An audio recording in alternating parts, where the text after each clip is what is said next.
जितेंद्र कुमार और इंडस्ट्रीज पे आपकी क्या अप्रोच होनी चाहिए, यानी 12 से लेकर 3:30 तक। सुबह हमने क्या बात की थी, नेक्स्ट ने कैसा काम काज किया अब तक, सब पे बातचीत करेंगे। कुछ स्टॉक फ्यूचर्स पे बात करेंगे, कुछ ऑप्शन ट्रेड से बातचीत करेंगे इस कार्यक्रम में।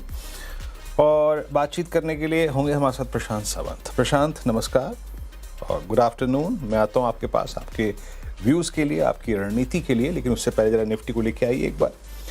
24,333 आपकी स्क्रीन पे, ना डे लो पर है ना डे हाई पर है, मध्य में। निफ्टी बैंक 55,875, ये जनाब आप कह सकते हैं कि डे हाई से अच्छा खासा नीचे है। अच्छा खासा नहीं, मतलब ठीक ठाक नीचे है। और निफ्टी आईटी करीब करीब 174 अंक नीचे ट्रेड करता हुआ versus day high 29407, substantially down. देखिए, कल के एक सुपर मूव के बाद मेरी सुबह आपसे मुलाकात हुई थी, बातचीत हुई थी। हमने एक व्यू और एक अप्रोच ली थी कि कल बाजार ने बहुत कुछ रीगेन किया। बाजार ने एक चैनल से बाहर निकलने की कोशिश करी और वो चैनल थी जिसको आप मान के चल सकते हैं कि 24,200 और नीचे 23,800। मैं चैनल शब्द का इस्तेमाल इसलिए कर रहा हूँ क्योंकि जब एक एवरेज को आप छोड़ के आते हैं जिसके नीचे आप संघर्ष कर रहे थे, आप संघर्ष कर रहे थे 50 DMA के नीचे, आप संघर्ष कर रहे थे 20 DMA के ऊपर, तो मैं इसलिए इसको कह रहा था कि आप चैनल छोड़ के बाहर आए। चैनल छोड़ के जिस चीज़ के अंतर्गत, जिस चीज़ का सहारा आप लेके आए थे, क्रूड और रुपी, वो एडवांटेज आज रहेगा कि नहीं रहेगा? क्लैरिटी ईरान और यूएस के बीच की तनातनी कम होने की फर्दर मिलेगी कि नहीं मिलेगी, ये स्केप्टिकल रखता हमको पूरे दिन। इसीलिए हमें एक कदम आगे रखने की तैयारी भी रखनी थी और एक कदम पीछे आने की तैयारी भी रखनी थी। मैंने सुबह आपसे एक बात बिल्कुल क्लियर की थी, देयर आर 2 पॉइंट्स। आइदर एक गैप अप हो और हम एक थ्रेशहोल्ड पॉइंट को पार कर दें। जरा थ्रेशहोल्ड पॉइंट लिखे आइएगा RS1, या तो हम इसे पार कर दें तब हम बाय करेंगे, और एल्स बेटर ये होगा कि हम जाएं नीचे और फिर प्राइस कंफर्मेशन लेके आएं उस ट्रेजेक्ट्री से जहां लेना चाहिए। क्या था आज का level? That was 24391423। Intraday Nifty का हाई क्या है देख लीजिए, 423, यही हाई है, नहीं निकला। इसका सिंपली मतलब क्या है? अगर आप ट्रांसलेट करें उसे रणनीति में, इसका मतलब ये है कि आपने कल जब 24,000 से कंफर्मेशन लेके 100 तोड़ा, 200 तोड़ा, 300 तोड़ा, आप 400 नहीं तोड़ पाए। इस रेंज में दो बड़े कॉल आइटर्स थे, 24,400 और 500, आप नहीं एंटर कर पाए under current circumstances. Current circumstances के अंदर, डबल कोट्स के अंदर क्या आएगा मैं बताऊंगा आपको, लेकिन आप नहीं कर पाए। अब नहीं कर पाए तो आप बैकफुट पे आए। बैकफुट पे आए तो आपको क्या टेस्ट करना था? That was base 1। As of now जरा आप देखिए कि बेस 1 से आपको कितने पॉइंट मिले, 60 पॉइंट्स। द बेस 1 वाज 281 और निफ्टी का इंट्राडे लो है 284। हम बाय करेंगे डिप टुवर्ड्स बेस 1। अगर आपने किया होता तो करीब 60-70 पॉइंट मिले होते। देखिए, बेस 1 की एक डेफिनेशन है, हमें उस ट्रेजेक्ट्री में नहीं जाना। मैं फिर कह रहा हूं, जिस ट्रेजेक्ट्री से हम बाहर निकल के आ चुके हैं कल, हम एक कंट्रोल डिप को बाय करने की बात कर रहे थे और कंट्रोल डिप यही है। और मैंने क्लियरली कहा था कि अगर ये वायलेट हो बेस 1, फिर लॉन्ग मत अटेम्प्ट कीजिएगा। इसका मतलब ये है कि बाजार हाई ट्रेजेक्ट्रीज पे कंफर्टेबल नहीं है, but as of now it's doing well. Almost अगर आप कंपेयर करें डे लो से, it's almost 70 points up and more specially that base 1। अब जरा ऑप्शन स्टैट्स लेके आइए, क्या कह रहे हैं ऑप्शन स्टैट्स। ये जो राइटर्स हैं वो क्या कर रहे हैं इस ट्रेजेक्ट्री में आने के बाद, है ना? अब वो 24,400 पे कैपिटलाइज कर रहे हैं, 23,300 पे, ये 24,300 पे। इट सेम्स कि उन्होंने 24,400 पे एक स्ट्रॉन्ग ग्रिप ली है। 52 लाख का आउटस्टैंडिंग वाई आज इंट्राडे में जुड़ा है और करीब करीब 85 लाख का आउटस्टैंडिंग वाई हो चुका है। यानी एक RS1 एक रेजिस्टेंस के तौर पे काम करेगा। आपको जब जब ट्रेड आप लोअर ट्रेजेक्ट्री से पिक करें, प्लीज़ उस RS1 के आसपास उसको एग्जिट करें। और बहुत क्लियरली जिस प्रकार का आउटस्टैंडिंग वाई 24,300 पे अलाइंड है, ये बिल्कुल सही था कि जहां पे हमने अपना बेस 1 को फिक्स किया। तो अभी सिर्फ just focus on base 1 and base 2। और जिन उन डबल कोट्स के बीच में मैंने बात की थी ना, इंडिकेटर्स, वो थे रुपया, वो थे क्रूड। देखिए, क्रूड ये लाजमी है कि अगर आप देखें लास्ट थर्सडे से 126 से ये बहुत नीचे की ट्रेजेक्ट्री है, but under the current circumstances जो बातें कल थी उस अनुपात में अब ये रिएक्ट नहीं कर रहा। अभी भी अगर आप देखिए $102 के जोन में आके, तो ये बाजार को वो कंफर्ट नहीं दे रहा है कि सारे बंधन तोड़ के, सारे रेजिस्टेंस को पार करके आप उधर चले जाएं ऊपर की तरफ। अच्छा, एक बात याद रखिएगा कि अब निफ्टी जहां जा रहा है ना, आई मीन 24,500, 24,600, वो 10-20 का जोन नहीं है, वो 50 डेमा का जोन नहीं है, वो है 200 डेमा का जोन, वो है 100 डेमा का जोन। उसको पार करने के लिए आप आपके आपके पास क्लैरिटी ऑफ थॉट्स होनी चाहिए, आपके पास सर्कमस्टेंसेस बिल्कुल क्लियर होने चाहिए। तो बाजार उसके लिए अपने आप को प्रिपेयर कर रहा है, वो क्लैरिटी अगर आप देखें बाजार बटोरने की कोशिश कर रहा है। निफ्टी बैंक में मैंने एक बात क्लियरली कही थी कि निफ्टी बैंक का ट्रेड हम करेंगे तभी दो सर्कमस्टेंसेस में, आइदर वी क्रॉस RS1 क्या था स्क्रीन पे लेके आइएगा। RS1 क्लियरली मेंशन मैंने किया था, इट्स 56033 एंड 231। आपको इन दो कॉल आइटम्स को काटना था, नहीं काट पाए, और else you get a dip towards 55612। हालांकि 612 तक का डिप नहीं मिला, और उसके पीछे कारण है कि कुछ बैंकिंग स्टॉक्स ने ठीक ठाक काम किया आज, कुछ स्टॉक्स ने अगर आप देखें आपके डाउन साइड को रेस्ट्रिक्ट किया। तो बैंक निफ्टी उतना ड्रॉप नहीं हुआ, लेकिन अभी भी याद रखिएगा इट्स स्टिल स्टक, फंसा हुआ है उस चैनल में जिसको डोमिनेट कर रहे हैं 56,000 के कॉल आइटर्स, 56,200 के कॉल आइटर्स, और जिसको डोमिनेट कर रहा है क्या है आज का लो और कल का थ्रेशोल्ड पॉइंट निफ्टी बैंक का क्या था। जाइए कन्वर्ट करके देखिए, कल का थ्रेशोल्ड पॉइंट था 1020 डेमा। तो हमने कल्पना ये की थी कि हमें थोड़ा डिप मिल जाए टुवर्ड्स 1020 डेमा तो राइड करेंगे, बट एज ऑफ नाउ वो हमें नहीं मिल रहा है। सो इट्स बेटर अभी इसको छोड़ दें या फिर थ्रेशोल्ड के पार होने का इंतजार करें। और याद रखिएगा थ्रेशोल्ड दैट 56211 तभी पार होगा जब आप क्रूड के फ्रंट पे कुछ कंफर्ट आपको मिले। एक बार स्टैट्स को देखते हैं क्या कहते हैं स्टैट्स, फिर प्रशांत के पास चलते हैं। स्टैट्स के मुताबिक 56,000 पे एक डिसाइसिव कॉल राइटिंग है, 56,000 की स्ट्राइक पे 56,000, और मोटे तौर पे मान के चलिए कि 56,000 56,100 के आसपास आपका 50 डेमा लाइन है। 56,000 पे कॉल राइटिंग है, 10 लाख का आउटस्टैंडिंग है। सो आपको जोन को क्रॉस करने के लिए मशक्कत करनी पड़ेगी, और पुट राइटर्स उतने कॉन्फिडेंट नजर नहीं आ रहे। सो उनके बिलीव के मुताबिक कभी भी बैंक निफ्टी थोड़ा सा नीचे की तरफ रिट्रेस कर सकता है। प्रशांत, गुड आफ्टरनून। प्रशांत, आपका टेक इंडिसेस पे सबसे पहले है। तो वीरू जी गुड आफ्टरनून और सभी दर्शकों को नमस्कार। तो सबसे पहले मैं निफ्टी पे अगर एक ब्रॉडर पोजिशनल व्यू देखूं एक बड़े टाइम फ्रेम पे, अगर हम मंथली टाइम फ्रेम पे जाएं, एक नजर आएगा करीबन 13-14 महीनों के बाद 2-3 महीने पहले हमारी मंथली 20 दिनों की एवरेज 20 मंथ एवरेज ब्रेक हुई थी, उसको हम अप्रोच कर रहे हैं। एक बेसिक अगर हम देखें तो एक सपोर्ट जब ब्रेक होता है वहां पे हम रैली करें, वो रेजिस्टेंस की तरह काम करता है। इस ब्रॉडर व्यू को मद्देनजर रखते हुए मैं डेफिनेटली वेट करूंगा, अगर निफ्टी 24,450 500 के जोन में स्पॉट लेवल आए, मैं एक पोजिशनल शॉर्ट ट्रिगर करूंगा for the month of May, और मैं यहाँ पे स्टॉप लॉस रखूंगा पोजिशनली 24,650। अभी हम देखें तो हम उस लेवल से करीबन 100 पॉइंट 125 पॉइंट दूर है, तो मेरे लिए अब निफ्टी नो ट्रेड जोन में है, बट क्लियर एंड क्रिस्प रहा है कि यहाँ पे मुझे 100-150 पॉइंट की रैली मिले, मैं 1% रिस्क लेके एक पोजिशनल शॉर्ट रखूंगा। जो मैंने एक पोजिशनल व्यू बताया उसकी वजह से यहाँ से मुझे लग रहा है डाउन साइड सपोर्ट जो अहम है वो होगा 24,200 24,240।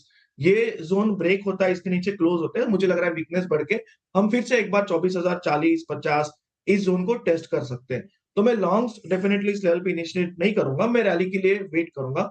Eight the current level no trade. Bank Nifty में अगर हम देखें, मेरी राय बिल्कुल आपके साथ सहमत है। हम 56,000 के इर्द गिर्द ट्रेड कर रहे हैं, जो कि एक इमोशनल नंबर है, राउंड नंबर रेजिस्टेंस है। तो मेरे लिए bank Nifty totally no trade zone में होगा। 56,200 और डाउन साइड पे 55,500 600, ये जोन्स बहुत अहम होंगे फ्रॉम अ लॉन्ग और शॉर्ट पर्सपेक्टिव। ओके, ठीक है। तो इंडस्ट्री से बातचीत हो गई। अब देखिए क्या होता है निफ्टी को अब नेक्स्ट प्रोजेक्ट। अच्छा, एक बार जरा जरा जरा जरा जरा HDFC बैंक लेके आई, जरा HDFC बैंक देखते हैं क्या कर रहा है। ये लोअर लेवल से जो निफ्टी बैंक का पुल बैक आया, उसमें HDFC नहीं, कुछ नहीं खास नहीं, लिव इट। कुछ स्ट्राइक्स मेरे स्क्रीन पे एकदम से आई थी तो मैं चलो पॉइंट आउट करता हूँ, बट नो। आज एक इंडेक्स जो कि कमाल कर रहा है, that's I think Nifty pharma. मैं सुबह भी जिक्र कर रहा था, निफ्टी फार्मा आज अपने करियर के हाईस पे ट्रेड करता हुआ, yes it's 24221, it's at all time high. Prashant, आपके 3 स्टॉक स्पेसिफिक आइडियाज क्या हैं इस वक्त के? तो वीरू जी यहाँ पे फर्स्ट पिक मेरा होगा एक्साइड। यहाँ पे अगर हम ऑटो सेक्टर को देखें, काफी अच्छा ट्रैक्शन स्ट्रेंथ नजर आ रहा है। हम करीबन 354 355 355 के ट्रेड कर रहे हैं। मैं यहाँ स्टॉप लॉस रखूंगा करीबन 350 के नीचे 348 आसपास, यहाँ से मुझे लग रहा है हम 365, 370, 365, 370 इन ज़ोन्स को छू सकते हैं। नेक्स्ट पिक मेरा होगा एसआरएफ। यहाँ पे मैं स्टॉप लॉस रखूँगा करीबन 2715, 2715 और मुझे लग रहा है हम ऑलमोस्ट 200 दिनों के एवरेज के ऊपर ब्रेकआउट करने के लिए तैयार है, थोड़ा प्रीएम्प्ट कर रहा हूँ। यहाँ से मुझे लग रहा है हम 2825, 2825 इस लेवल तक जा सकते हैं। तो ये मेरा सेकंड पिक होगा और नेक्स्ट पिक मेरा होगा कोलपाल। हम अगर यहाँ पे देखें तो एक कंसोलिडेशन नज़र आ रहा है बट उसी के साथ प्राइस एक्सेप्टेंस भी नज़र आ रहा है। तो यहाँ मैं डेफिनिटली एक बाय रिकमेंड करूँगा 2170 करंट लेवल पे। यहाँ से जो स्टॉप लॉस मैं देख रहा होगा करीबन 2150, 45 के ज़ोन में और मैं करीबन एक्सपेक्ट कर रहा हूँ 2225, 2225। ओके, ट्रेड्स पूरे हो गए डॉक्टर साहब, है ना? मेरे ख्याल से हाँ, यस पूरे हो गए। कोलगेट 2172 पे, एफएमसीजी में भी मूव है कोलगेट में। एक्साइड लगभग 365 का लक्ष्य यहाँ पे है, 356 पे ट्रेड करता हुआ। तो कोलगेट, एक्साइड और एक रखिएगा एसआरएफ। नंबर्स का सपोर्ट था यहाँ पे 2825 पे ट्रेड करता हुआ, 2715 का यहाँ पे स्टॉप लॉस है। निफ्टी एक अच्छा 70 पॉइंट का डिफरेंशियल तय करता हुआ अभी तक, as of now so far so good but still in range. एक काम करते हैं, एक ब्रेक ले लेते हैं जनाब, और ब्रेक पे जाने से पहले आपको एक खास सेगमेंट, खास सीएनबीसी आवाज़ की पहल, हमारा एक कार्यक्रम, उससे अवगत कराता हूँ मैं। भोपाल बड़ोदरा में सफल कैंप के बाद अब निवेश निर्णय की टीम 9 मई को हैदराबाद पहुंच रही है, जहां फोकस होगा निवेशकों और ट्रेडर्स से खास मुलाकात और चर्चा का। अगर आप मार्केट को लेकर उत्साहित हैं और ट्रेडिंग और इन्वेस्टिंग को गहराई से समझना चाहते हैं तो निवेश निर्णय सेशन बिल्कुल भी मिस ना करें। खासकर इस बाजार में तो आपकी समझ ही आपको नुकसान से बचाएगी। सीएनबीसी आवाज़ के मैनेजिंग एडिटर अनुज सिंघल खुद इस लर्निंग सेशन में होंगे शामिल। हैदराबाद के ट्रेडर्स और इन्वेस्टर्स के सवालों का जवाब देंगे। तो अगर आप भी अनुज सिंघल से मिलना और सीधे सवाल पूछना चाहते हैं तो 9 मई को तारीख अपने शेड्यूल में जोड़ लीजिए। मिलते हैं हैदराबाद में। स्वागत है कार्यक्रम में आपका एक बार फिर से। निफ्टी करीब 24,364 और निफ्टी बैंक एक बार फिर से 56,000 की स्ट्राइक को के प्राइस को दस्तक देता हुआ। एक बार रखिएगा आप निफ्टी कैपिटल मार्केट इंडेक्स, जरा please Nifty capital market index लेके आइए। मैं ब्रेक से पहले कुछ देर पहले जिक्र कर रहा था फार्मा का, एट 5490 ये निफ्टी कैपिटल मार्केट इंडेक्स का नया ऑल टाइम हाई है, शिखर पर। खैर, अब मैं यहाँ से विषय को थोड़ा सा चेंज करूँगा और पेटीएम, चर्चा का विषय यही है।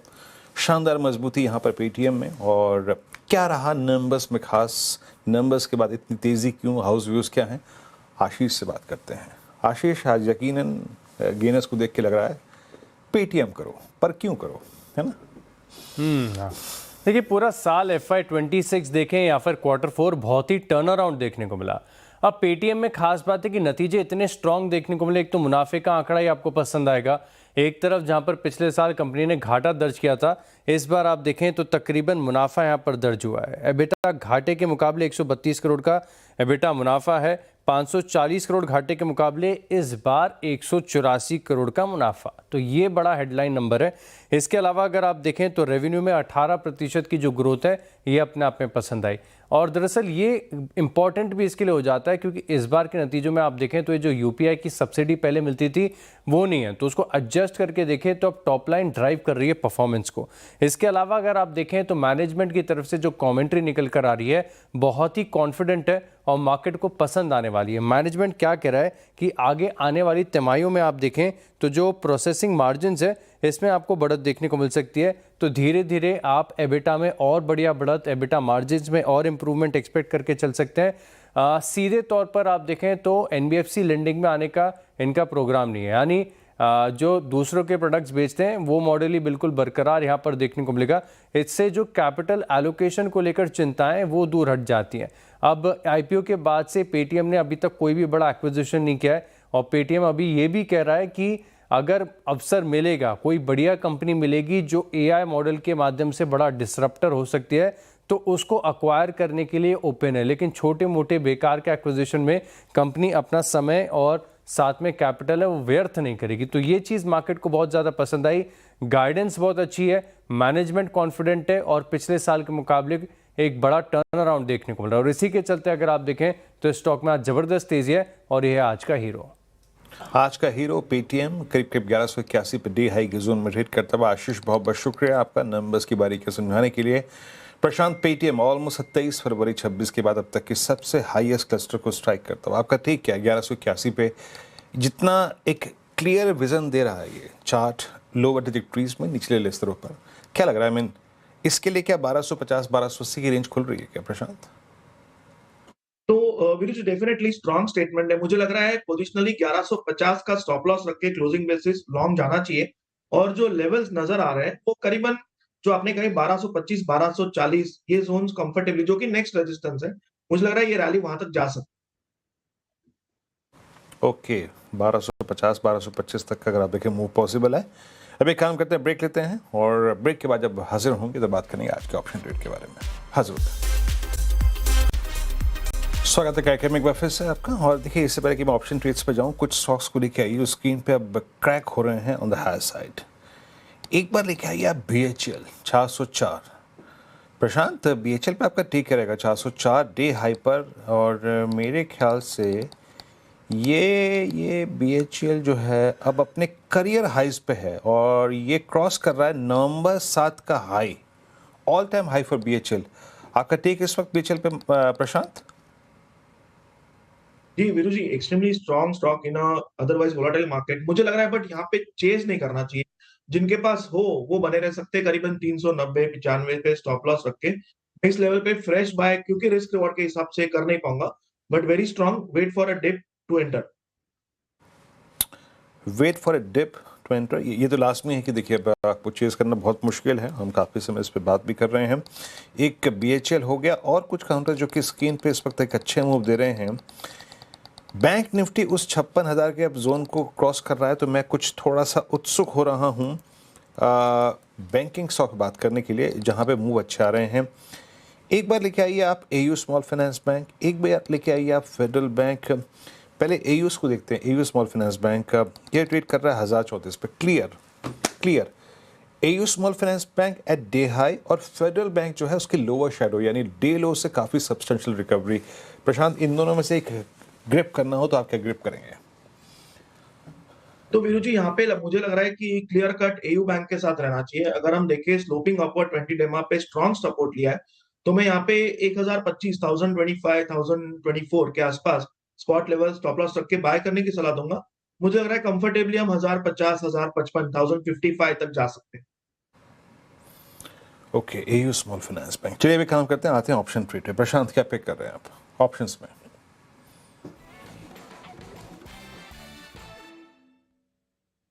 तो वीरू जी, जैसे कि कुछ देर पहले मैंने कहा कि स्ट्रॉन्ग ट्रैक्शन है ऑटो में और बहुत मोमेंटम नजर आ रहा है, तो M&M की जो 3400 स्ट्राइक प्राइस 3400 स्ट्राइक प्राइस की जो कॉल ऑप्शन करीबन 78 78 के आसपास ट्रेड कर रही है। यहाँ 55 का स्टॉप लॉस रख के बाय करने की सलाह होगी, 55 58 57 के जोन में। मुझे लग रहा है 120 से लेके 130 ये टारगेट नजर आ सकते हैं। ओके, M&M आज सुबह भी बातचीत हो रही थी। देखिए नंबर्स इसके परसों आए, कल भी ताबड़तोड़ चला और आज सुबह भी इनफैक्ट मैंने जो पहला स्टॉक पिक किया था दैट वाज M&M, और बात यही हुई थी देखिए जिस तरीके की कॉल्स में इसमें शॉर्ट कवर है और मोस्ट स्पेशली जब कोई स्टॉक अर्निंग्स के बाद अपने एवरेजेस को रीगेन करना शुरू कर देना, उस पर ध्यान रखा कीजिएगा। आज का इसका ओपनिंग पॉइंट एग्जैक्टली वो पॉइंट था जिसके ठीक 10 रुपये नीचे इसका 200 डे 100 डे था, यानी एक बड़े एवरेज को अर्निंग्स के बाद क्रॉस करना वो एक बड़ा मोमेंटम प्रोवाइड करता है, अमूमन अच्छा करता है स्टॉक। और मैं इस कार्यक्रम का पॉसिबली अब एक लास्ट स्टॉक डिस्कस करने जा रहा हूँ। मैंने सुबह भी मानस से प्रश्न पूछा था और वो मोमेंटम जो है ना फार्मा में सबसे एग्रेसिव देता है, दैट्स लॉरस। मानस, ये प्रशांत 1224.70 अब किस प्राइस के लिए प्रिपेयर कर रहा है अपने आप को लॉरस?